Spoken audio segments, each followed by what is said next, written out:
This is in reference to Lawrence O'Donnell's piece last night on MSNBC, Tuesday, February 3rd, 2015, Christie, Who Pays? And one of the reasons why I'd really like to do this is I really would like to see this to be the beginning of the end of Christie, but at the same time I'd like to see him get his ass kicked somewhere, on stage by a reporter in a debate, taking a beating in a primary or whatever. I don't think this will be the last of them, but I think this is sort of the indicator that he's not ready for the prime time thing. Now, we do know that he did make his big faux pas in terms of the measles outbreak and the vaccinations, where he talked about the parents basically having to take care of their children, and he as a parent has to do that before he worries about that as a state. But as the governor, he has to be worried about all the children in the state and needs to protect all of them over the whims and incorrect reading of bogus websites in terms of vaccinations, and do what is right. So he knows what's right.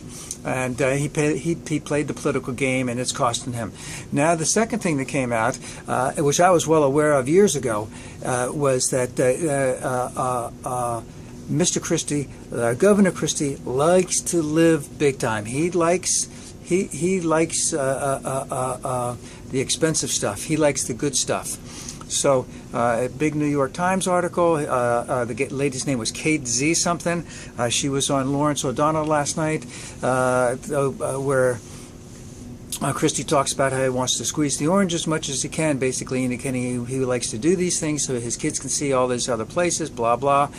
And, it just isn't working out. He has a taste for the champagne in the Four Seasons, where the budgets really shouldn't be that much. He got to go to I believe it was London, to get his bona fides in terms of foreign policy issues, yakking it up with the House of Lords, House of Commons, who were the Prime Minister or whatever. And who sent him there was Choose New Jersey, which is basically an amalgamation of a lot of vested, very, very high interested parties who were looking for tax breaks and who were looking for contracts from New Jersey. And, of course, having the governor be able to go with whomever, he took his wife, etc., that'll help him out. Now, there was a big point that they pointed out that if he was a senator, he could never do any of that stuff. He could not accept any gifts like that whatsoever. But because he is a governor, he can get this. Of course, he went to the Super Bowl that was paid for by someone else. The late Katie's name was Kate Zernick. And the kid couldn't do it if he was in the Senate, of course. And he also took a trip to Israel that was paid for by Sheldon Adelson. Apparently, he wants to have a certain type of jet to take him because of the Rolls-Royce engine and the mahogany interior. And I want to just finish out the excesses of Governor Christie, is that he also has the police go with him, so whenever he goes to the football game down in Dallas, whenever he, remember he also took that helicopter trip to watch his son's baseball game, and he walked about from the bleachers about 200 yards or whatever to the next baseball field over to catch the helicopter to go back. He had to pay for that, but he didn't pay for it at the beginning, meaning he didn't, he had to own up to it, but he probably didn't want to. But and then the last couple of things about this was that he gets other people to pay for this stuff. He says he likes to live it. He wants to squeeze the orange.